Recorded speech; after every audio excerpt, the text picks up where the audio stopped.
trust you. Your lies, your blind sides. You hurt me too many times, okay? I gotta put me first. I gotta put me first, Lucius. Hey everybody, welcome back to another episode of The Stark Effect, hosted by yours truly, Khalif, aka K, okay, deep up in the streets. Welcome to my podcast. Welcome to my show. It is Sunday evening. Okay, so housekeeping. All right, let's do some housekeeping here before I get into the show. How was your week? How are you doing? Check in with yourself. My week was good. Busy as always. I'm always busy, child. But it was better than the week before it, actually. Last week technically, this past week was better than the previous one before that. So, I had a good week. I went to the gym 3 times this week. I'm excited about that. Just trying to stay on top, trying to stay motivated, trying to stay afloat as we are getting closer to the end of the first week of January. It has just been 1 year of us being in the Trump administration since his second inauguration. So that has been a lot, and I'm sure we all feel heavy. And I felt very heavy, especially over the weekend, starting, with the whole situation happening in Minneapolis, Minnesota with Alex Pretti. So I'll definitely make sure to get into that a little bit later in this video. But overall, my week was good, despite the external things happening internally within our country. In my day-to-day life, I'm doing all right. Now, I will say this weekend was really busy because I had to handle some financial stuff, business stuff that I'm taking care of with my finances and things like that. And then I hit a really, really bad pothole because living here in Southern California, especially in LA, in certain parts, there are tons of potholes. So I hit a pothole really bad about 3 weeks ago. It was about a month ago, 3 weeks ago. I hit a pothole so bad, y'all. It threw off the alignment of my car. Child, when I be rolling up, the car it be kind of limping a little bit. I can still drive it though. The car still drives.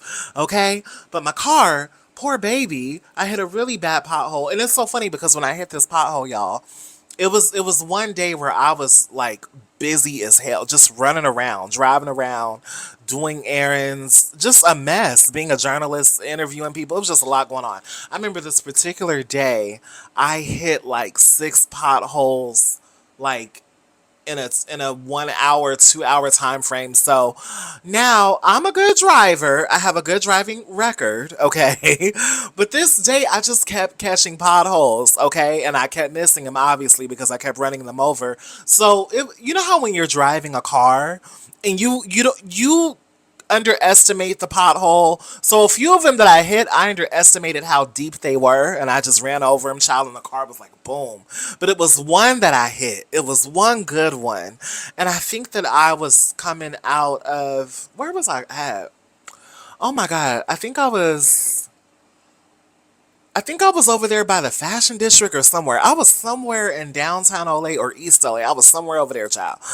And in certain parts of LA, also not only just East LA, downtown LA, but also over there off of Imperial, that part, like South LA, south of the 110, okay?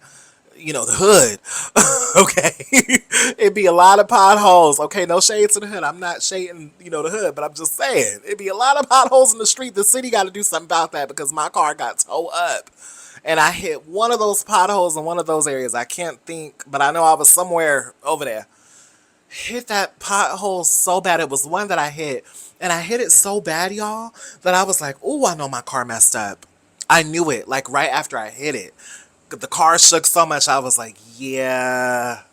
Like, I just felt it in my spirit. I knew in my spirit I did. Anyways, outside of dealing with life and cars and bills and finances and me trying to be an adult, I told myself this year I was going to step it up with my adulting, meaning that I'm putting myself first. I'm focusing on myself. I feel like I spent last year focusing too much on other people in their lives, even my friends who I love dearly, getting too involved in their lives, being too caring.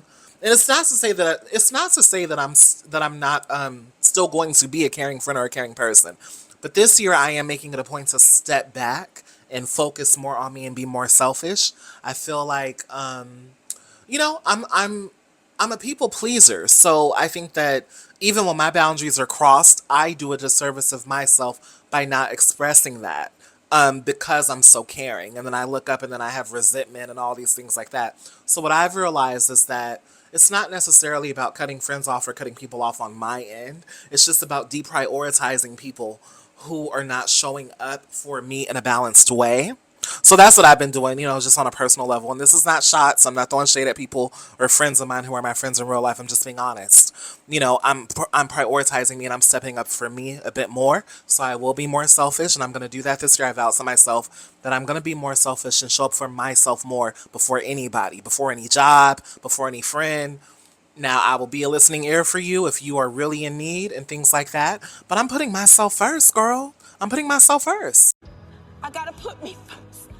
I gotta put me first. I gotta put me first, Lucia. I'm just trying to focus on myself and put myself first. And I know I know my energy is kind of intense, but when I get focused, like when I tap into, maybe because I'm a Virgo rising child, because I'm a Libra moon, I am a Virgo rising and a Aquarius sun. So I'm an Aquarius sun, Virgo moon. So maybe that's my Virgo turning on. When I get focused, I do become kind of, I don't want to say lethal, but I become kind of militant and I become kind of short with people, especially if I feel like people are distracting me or frankly wasting my time. You know what I mean? So, this is, once again, this is not shade. It's just me this year really stepping up and showing up more for myself on the things that I want, holding myself accountable. So my energy, my patience is a lot shorter. It is, especially if it's things where I feel like we have control. You know what I mean? So for me, once again, it's not shade.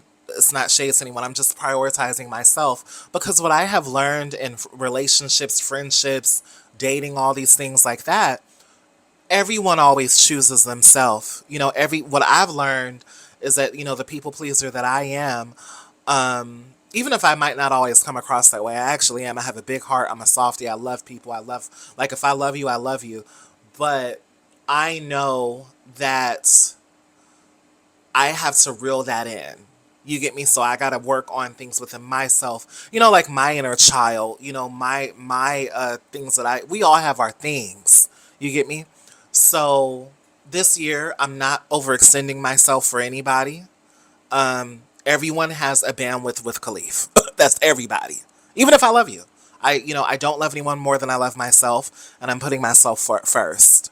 You get me? And praying and, just really pouring into me and trying my best to show up for me and hold myself down because, as you all know, the world is literally, this country is literally going up in a handbasket. All right. So this is the perfect transition. I didn't get to make a video on Renee Good. Actually, let me stop lying. I did make a video on Renee Good, but I did not edit it in time when Renee Good's unaliving occurred about, I believe that was, oh my God, that was about 3 weeks ago, 3.5 weeks ago, about a month ago at this point, where Renee Good was unalived.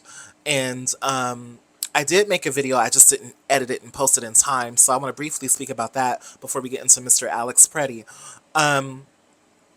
Renee Good, she was a queer white woman. She was a Christian and so forth. She was unalived in Minneapolis, Minnesota. She was a legal observer. Okay, so she was not over there trying to cause harm to ICE, federal immigration officers or AKA ICE, ICE agents or whatever. She was not there to cause harm. If you're paying attention to the news and not watching Fox News, you know the truth. Rather you are MAGA or not, you know the truth. You get what I'm saying? So what happened to Renee Good was completely unfortunate. I saw the video. At the end of the video, when she drove off, he shot at her and then called her the B word, this agent. Okay? So I saw it, when it all broke down. I just didn't get to post about it and make a video about it. But Renee Good, it's really, really devastating. It's extremely unfortunate. Now, I know that there are, even with the situation of Alex Pretti, and I have a USA Today article, I have some articles here to get me through the actual details of Mr. Alex Pretti. But what I will say before I get into that, with the deaths of Renee Good and Alex Pretti, I'm noticing that there are a lot of people who are really, really like emotional about it, you know, and they are tired of it, right? Then you have, you know, Latinx people, Latino people, brown people, and black people who are, you have some of us who are very, you know, caring about this. Then you have some of us who are kind of like, well, we told y'all so, we told y'all so, we don't want to hear it. I've been seeing a lot of commentary of that. And I'm going to be real with you. It's complicated because there is space to be frustrated with people who voted for this administration. And I want to give space to that, you know? And I want to give space to people suddenly caring when when these things happen to a white person. It's not to say that a white person deserves this. That's not what I am saying or trying to imply. But I do want to give space to, you know, we had these things occur with, you know, George Floyd and so forth. We had multiple black killings before and after George Floyd as well. And we were at a place in this country where we thought, us black people at least, we thought that the progress and the eruption of social awareness, I'm quoting Amanda Sills there because I believe she said that, and she said it so well. Amanda Sills, I know a lot of people feel how they feel about Amanda Sills, but respectfully, Amanda Sills had an amazing phrase that she came up with. She was called, it was called the eruption of social consciousness or eruption of social awareness. I believe she said that on her podcast, Small Doses. But at that time period, it appeared that people cared. It appeared that people cared about the unaliving of black people, right?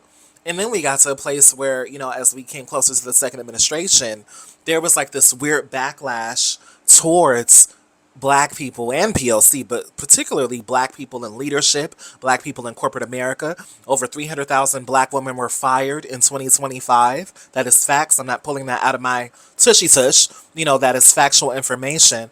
So I think when it comes to black people, some of us are just frankly really, really tired because, and some of us are saying, we told you so.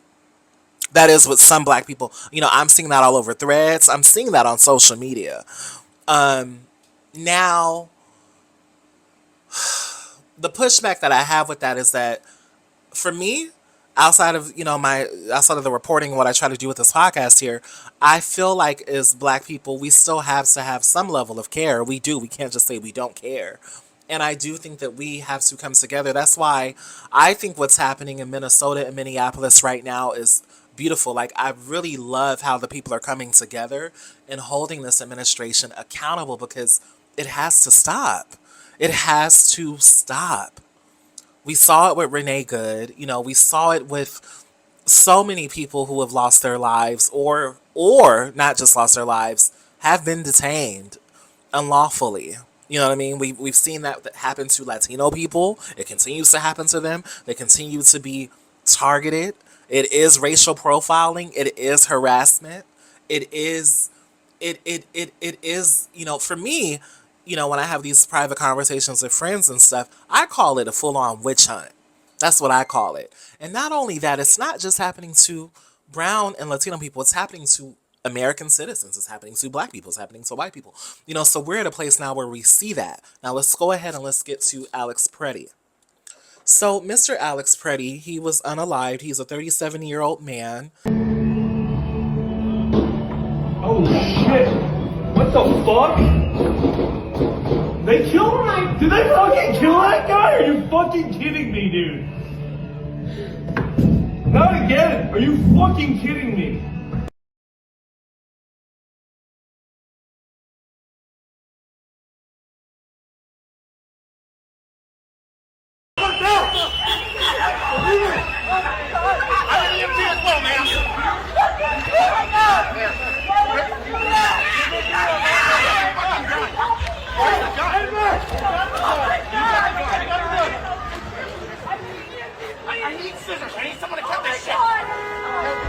Terrorism. This individual who came with weapons and ammunition to stop a law enforcement operation of federal law enforcement officers committed an act of domestic terrorism. That's the facts. I'm going to call a spade a spade. If the videos are the only thing that investigators have that we have all seen, they are lying.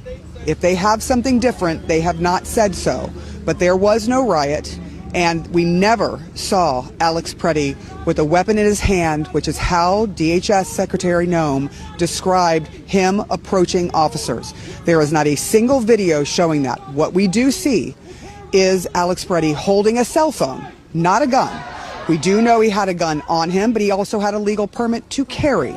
So if the videos that we have all seen and the community has all seen are the only pieces of evidence that DHS has, and they are not saying anything different, only saying that he did these things like holding a gun or approaching with a gun, it's just not true.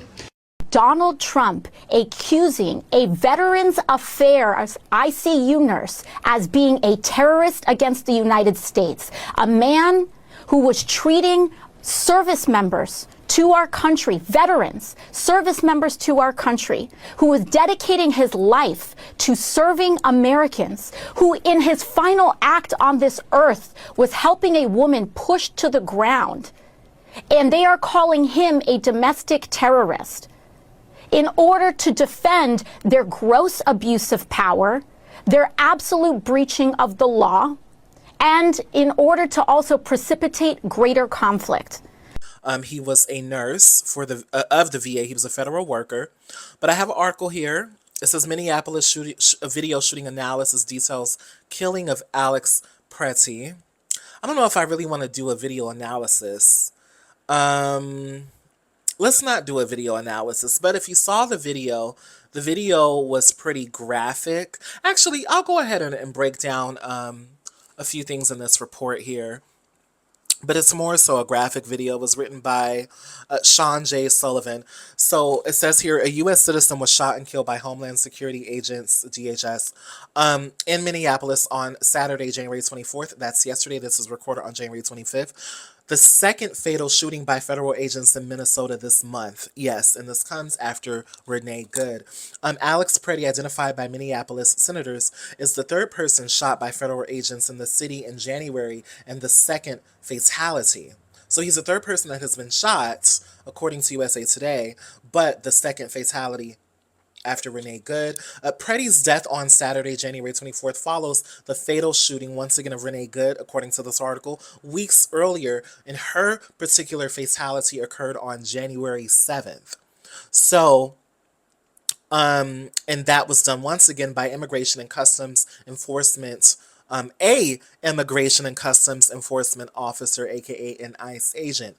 A third person was shot on January 14th, but that person did survive.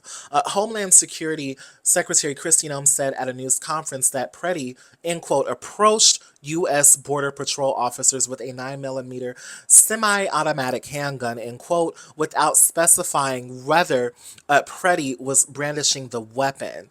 Pretti, who authorities confirmed had a permit to carry a gun, is seen holding a phone and not wielding a weapon in videos recorded by witnesses and bystanders.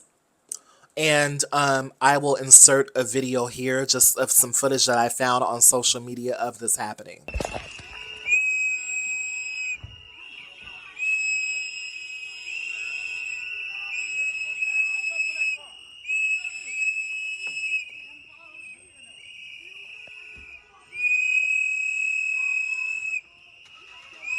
Go.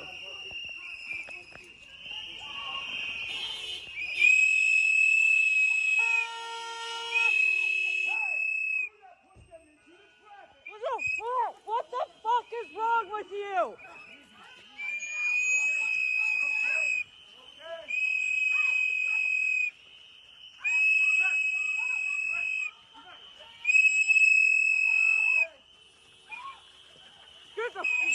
The fuck, people? The fuck is wrong with you? Honestly.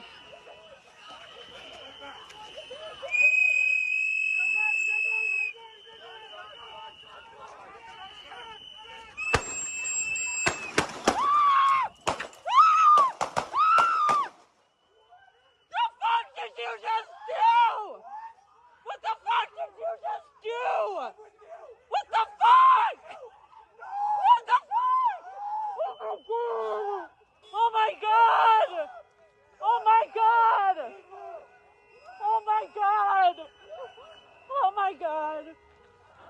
my God.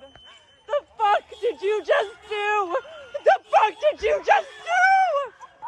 Ah! Yes, Liz, somebody call the ambulance. Somebody call the ambulance. Somebody needs to call the ambulance.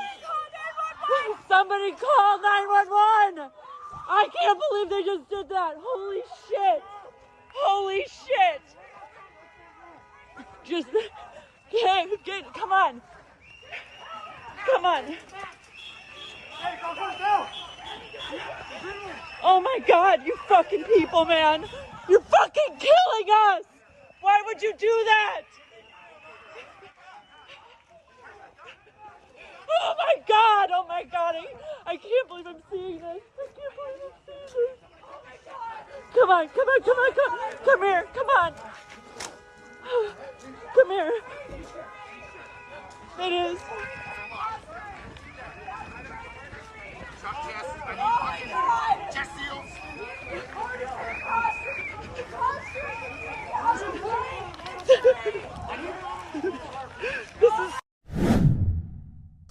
So, footage circulating on social media since show the event from multiple angles. So, this is what we know so far. So, at 9:03 a.m. On January 24th, police received a report of shooting involving federal law enforcement in the area on East 26th Street and Nicollet Avenue, said Minneapolis Police Chief Brian O'Hara at a news conference. O'Hara described police arriving to find a man with multiple gunshot wounds who was transported to a local hospital and pronounced dead. Here's a second by second breakdown of one video seen below that was posted on social media by Drop Site News. Now, I will try my best to get this particular video if I can. Let's see here.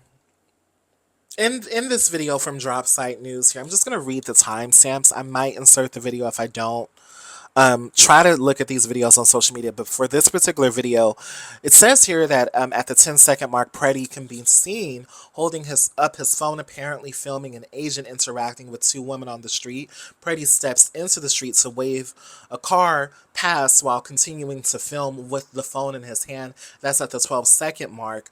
At the 27-second mark, an agent is heard yelling at one of the women and approaches them. The video points towards the ground. The agent could be seen shoving the woman in another video. So there's another video of this occurring where the agent is shoving the woman. So if I could find these videos, I will. But that's at the 27-second mark. Pretti can be seen apparently leading the woman away. The agent shoves the second woman who falls to the ground at the 35-second mark of the video. At 36 seconds, Pretti steps between the agent and the second woman on the ground. He is sprayed with what appears to be a chemical irritant and is shoved by the first agent as other agents approach. 40 seconds into the video, at the 40-second mark, the agent continues to spray Pretti with irritant. So it was some type of irritant, mace, something of that nature that this agent had in his hand. At 47 seconds here, Pretti and the woman on the ground are separated by the agents, and Pretti is held to the ground. 59 seconds into the video, there are at least 6 agents present as Pretti is held down on his hands and knees. At least one appears to beat him with an object. At the 1-minute mark, someone could be heard yelling that he has a gun. At the 1 minute and 1 second mark, one agent could be seen drawing his gun. At 1 minute and 2 seconds, a shot rings out, then 3 more in quick succession, then another. So you hear 4 shots. You know, 1, and then you hear 1, 2, 3, okay?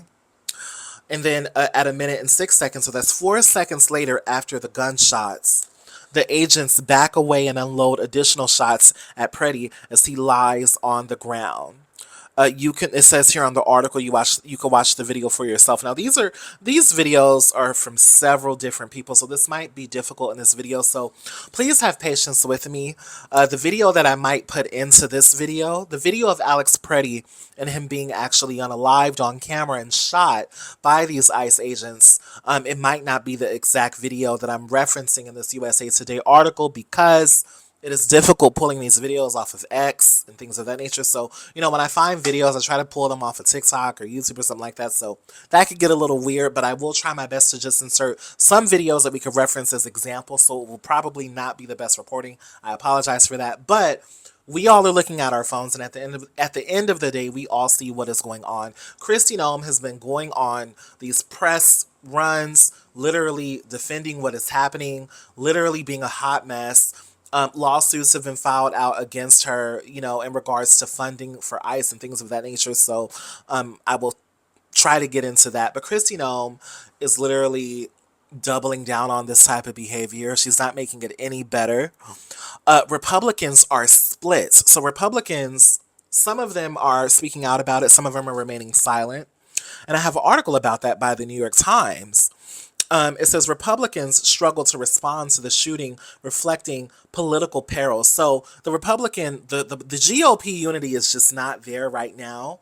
They are divided, right? So a few quick details about Alex Pretti. He was a 37-year-old man. He was a nurse for the VA. He was a federal worker.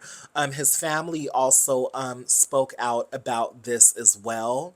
And his family has urged the public to speak on the truth, because the Trump administration is labeling Alex Pretti as a domestic T word. That's T. I can't say it on YouTube because I probably will ding my video. I want to get as much views as I can. So they're labeling Pretti as a domestic T word. We know what the T word is. That's TERRORIST. They are labeling him as that, and that is not the truth. So his family is urging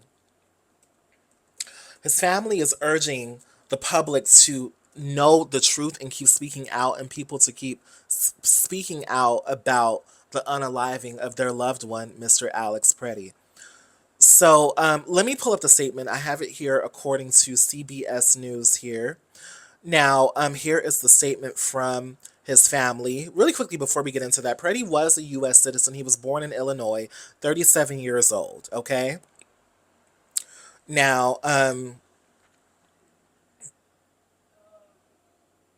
court records show that he had no criminal record, and his family said he never had any interactions with law enforcement beyond a couple of traffic tickets. So here's a statement from Alex Pretti's family. It says here, "We are heartbroken but also very angry. Alex was a kind-hearted soul who cared deeply for his family and friends, and also the American veterans whom he cared for as an ICU nurse at the Minneapolis VA hospital.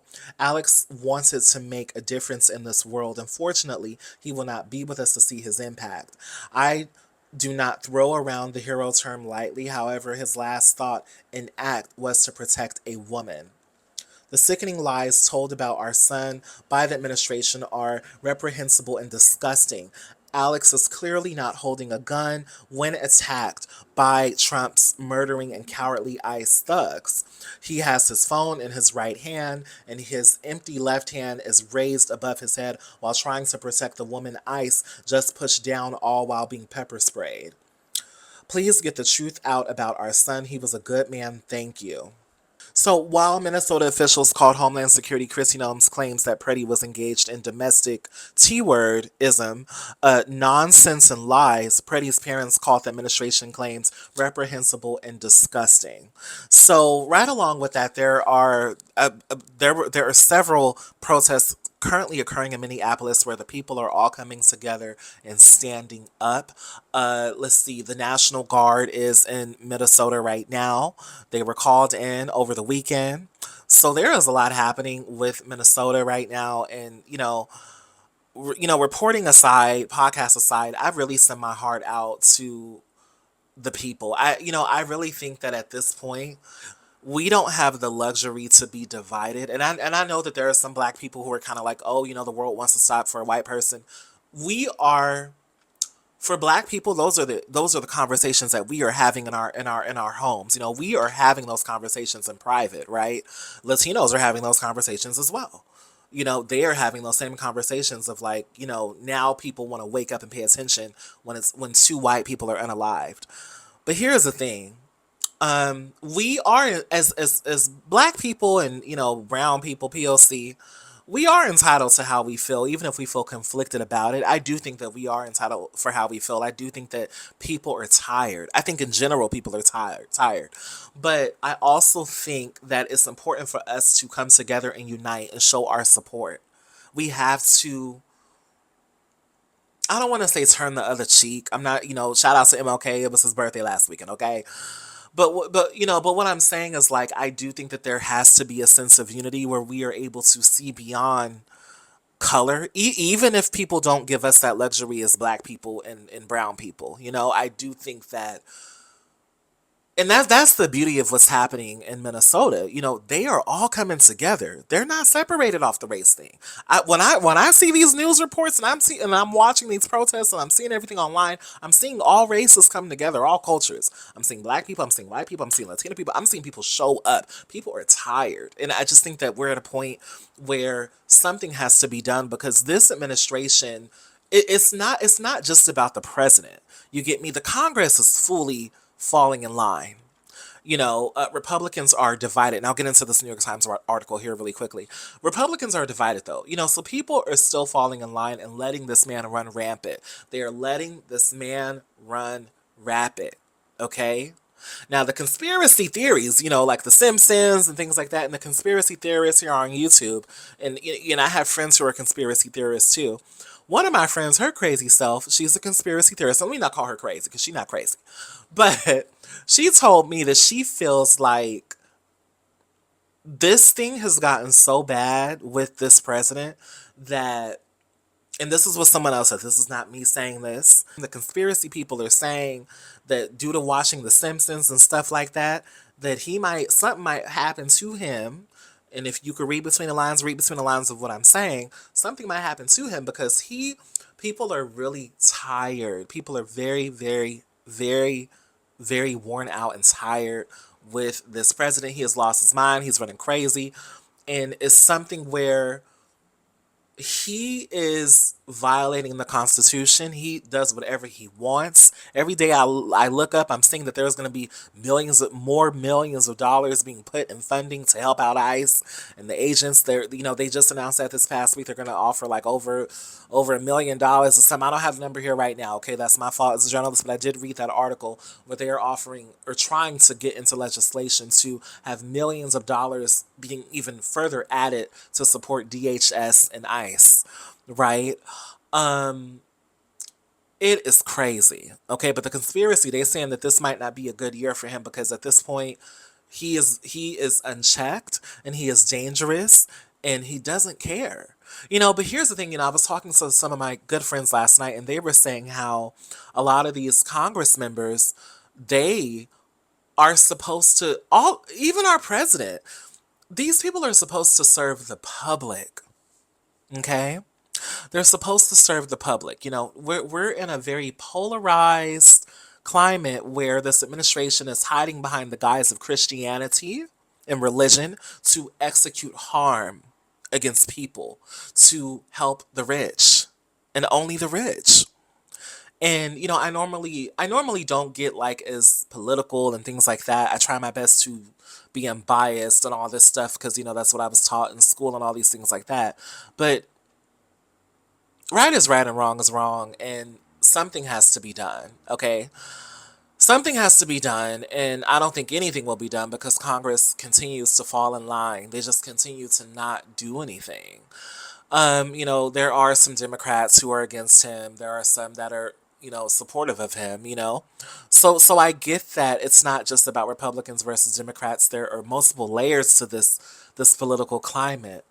And some people would even argue that they're one and the same. Democrats and Republicans are one and the same, which is why, some people are independent and they feel like they don't want to be political. But we can't continue to ignore what is happening. We just can't. We can't afford to, right? So come midterms this year, when it comes to these midterms, I encourage people to get out and vote. Please get out and vote so we can control what we can control, and vote the right way. I know we're all entitled to how we vote, but Get out and show up. And at this point, if you're not moved by what's happening, if you're not moved by a black person being unalive, a George Floyd, it take for a white person to be dropped on the floor, and you still are not caring about this, and you don't want to do anything, and you want to sit up and say, I don't want to be political, or I just want to be cute all day on social media, you're a part of the problem. You are a part of the problem. I might ruffle a few feathers with that, but I'm entitled to my opinion. This is strictly my opinion. This doesn't reflect who I work for or, anything like that. It's just my opinion. So, we already have people who decided to be complacent and not vote because of their own reasons and all that, or because they support Palestine and things of that nature. But at this point, we have to figure this out. Something has to be done, you know? Um, a lot is at stake. And I get that we can't reason with people who are racist or MAGA or people who are leading with religion to drive every decision that they make in their life. Like, I feel like you can't reason with people like that. So that's not necessarily the goal of this video, but it's just unfortunate it's unfortunate how this is the second person who has died. And, this is happening to people who are white. Happening to people who are white. People who are, they got federal jobs. So y'all don't care about black bodies and brown bodies and Latino bodies. We get that. Y'all, this administration, they don't care about that, right? But now it's at the white person's door. So now it's at the white people door. Hopefully, y'all can get it together and figure it out. And JD Vance, stop being racist towards Jasmine Crockett. Okay, he got up there and said that she was a street girl. He did a talk at a news conference, and he was commenting about Jasmine Crockett because she had a debate yesterday. She had a debate yesterday. As we all know, she is running for Senate. So shout out to Jasmine Crockett. I love Jasmine. But he got up and said that she's a street girl and she has a street style and all these things like that. JD Vance is just blatantly racist. Okay, he is. And I know that his wife she just announced her pregnancy. Lord have mercy. So, I don't wish bad on them people in her pregnancy. I'm just saying this is a hot mess. And he is racist. This administration is just racist. This is just me rambling at this point and ranting. It's not a part of the report. But, it's so many layers as to what's happening right now. We have racism happening, we have classism happening, we have xenophobia happening. They over here attacking immigrants. We have Nicki Minaj and Don Lemon going. It's just a lot. So that has been the weekend. And I just encourage us to continue to hold on. We are in the second year of this administration, child. So we're gonna continue to be strong and we're gonna hold on. At this point, it's affecting all of us regardless of where we fall on the fence. Regardless of where we fall on the fence, some of us are more vulnerable than others, such as me being a black trans woman who's open, things of that nature, being a black person. I'm black first before anything. Some of us are more vulnerable to what's occurring in this administration. Some of us are not. But at the end of the day, we just, something has to be done. So get out and vote during the midterm elections and vote for the people and vote for humans. Whoever is on the ballot, child, just vote for the people. Okay, that's all I'm saying. I know I can't tell people how to vote. I can't endorse or whatever and all that stuff like that. But just vote because something has to be done. Okay. So drop down below and let me know your thoughts about this video. If my thoughts were jumbled, apologies for that. It's a lot on my plate, okay? But I am paying attention to the news. I'm paying attention to what's happening out here. And, oh, really quickly, I can't leave just yet. Hold on. We have to get into this article here. I really want to get into this. I know this video was long. Y'all going to be so mad at me. But I want to get into this New York Times piece here. So the headline, it reads, Republicans struggle to respond to shooting, reflecting political peril. The subhead reads, the killing of a 37-year-old man by a federal agent exposed fresh cracks in GOP unity, with some expressing alarm while others stayed silent or backed the Trump administration. This was written by Katie Edmondson for the New York Times, and she is reporting from Washington. So really quickly here, the fatal shooting of a 37-year-old man by a federal agent in Minneapolis has set off alarm bells among Republicans, fueling worries within the party about a potential backlash to violent tactics by the Trump administration in its immigration crackdown. Some Republicans came forward on Sunday to vigorously defend the administration and place blame for the death of the man, Alex Jeffrey Pretti, who is a U.S. citizen, on forces on the left who oppose President Trump's immigration policies. Right? So some of the Republicans are they're blaming all of this on forces on the left who oppose President Trump's immigration policies. But many party leaders stayed silent, and some GOP lawmakers, both in the center and on the hard right, raised grave concerns, suggesting a rare moment of dissent over a killing carried out in broad daylight and recorded by many bystanders. Senator Bill Cassidy, the Louisiana Republican who was facing a primary challenger backed by Mr. Trump, called for a end quote full joint federal and state investigation into the fatal shooting of Mr. Pretti in a statement that called his death incredibly disturbing, end quotes. Here is a little bit more of the quote from Mr. Cassidy here. The credibility of ICE and DHS are at stake, Mr. Cassidy said, referring to Immigration and Customs Enforcement and the Department of Homeland Security. There must be a full joint federal and state investigation. We can't trust the American people. We can trust the American people with the truth. So he said there must be a full there must be a full federal and state investigation. We can trust the American people with the truth. Representative Andre Garbarino of New York, the Republican chairman of the Homeland Security Committee, said in a statement on Saturday night that he had requested testimony from the heads of ICE, Customs and Border Protection, and U.S. Citizenship and Immigration Services.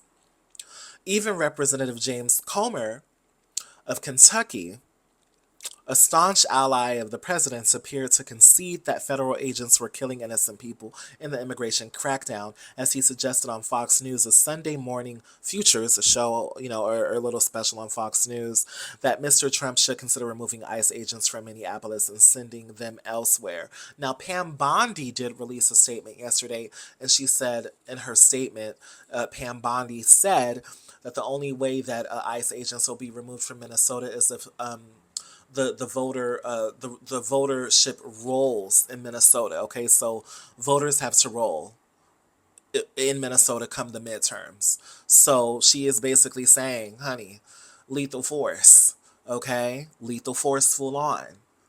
We ain't gonna stop until the vote. Until y'all do what we say come these midterm elections. Whew, child. So we, before I went to Pam Bondi there, Representative James Comer of Kentucky said that basically that Trump needs to get this together. And here is his statement. If the mayor and the governor are going to put our ICE officials in harm's way and there's a chance of losing more innocent lives or whatever, then maybe go to another city and let the people of Minneapolis decide. Do we want to continue to have all of these illegals? Said Mr. Comer, the chairman of the Oversight Committee. He's still a Republican, y'all, and these people don't really care, and see, this is what people of color were talking about. Black and brown people were saying, okay, y'all clearly only care when it happens to a white guy, unfortunately. It has to take a white man who's a federal worker for these ICE agents who are so out of control. Because y'all don't care about the black bodies and the brown bodies, right? But if it happens to the white people, when it shows up to y'all doorstep, y'all start caring about it. Their reactions reflected a current of discontent among at least some Republicans about the bare-knuckle tactics of Mr. Trump's immigration crackdown. They are unlikely to signal a sea change in a party that is firmly in the president's grip, but could indicate a political red flag for the GOP as it fights to maintain control of Congress in midterm elections in November. This is all bringing us to a halt here. We're basically a government shutdown. If they can't come to an agreement about this funding for DHS, a government shutdown may occur again. All right, so those are just some of the details. I know that this was a jumbled report, but I took a stab at it. I am on short time today. But drop down below and let me all know what you think. And if I got any of the facts wrong, please let me know. But I did reference, articles here and things of that nature. So I'm open to always being corrected, though. If I genuinely get one of these facts wrong, I'm always open to being corrected. Yeah, so drop down below. Let me know your thoughts. How do you feel about this shooting of Alex Pretti after this Renee Good shooting? The unaliving of both of these people. How do you feel about it being white people? And now it's causing concern, right? But when deaths of black people have occurred, in history and over the last 5 years, and the detainment and deaths of Latino people have occurred within this time period, right, of these mass deportation efforts, this uptick of it, we're in the thick of it. People not caring, mainstream media not fully giving it the attention that it needs. What are your thoughts about all of this? Are you feeling heavy about it like me? Because I'm feeling heavy about it too. It's a lot. It is a lot. I'm feeling heavy about it too. It is something just has to be done.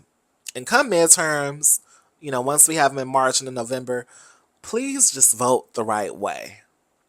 And we have to continue to spread this information. Shout out to Alex Pretti and his family. Shout out to Renee Good. Shout out to, all of the black people who come together, the Latinos. Shout out to those who are detained. It's a lot going on, okay? But even if we're not on the front lines, even if we're not protesting, we can still help in the ways that we can. Call your local representatives. Make these phone calls. Call them and tell them to disagree with funding being put towards ICE. You can do that. You can call your state representatives wherever you are and tell them to not fall in line. Tell them to not support the funding that they're considering giving to them. Okay, you can call your state representatives with it. You can Google that information. So you don't have to be on the front lines if you don't feel comfortable. If you're vulnerable, don't be on the front lines. So, for example, if you're black and trans like me, honey, think about that twice. If you're a black person in general, think about it twice. Even if you're a brown person, think about putting yourself on the line, but also think about what other ways that we can help. Like me with this podcast, I know it's not a lot, but it's me putting out something, trying to participate in helping the truth being told, and just helping in that way. I've written articles covering some of these protests as well. Last year I wrote an article. I covered 2 protests last year, by the way.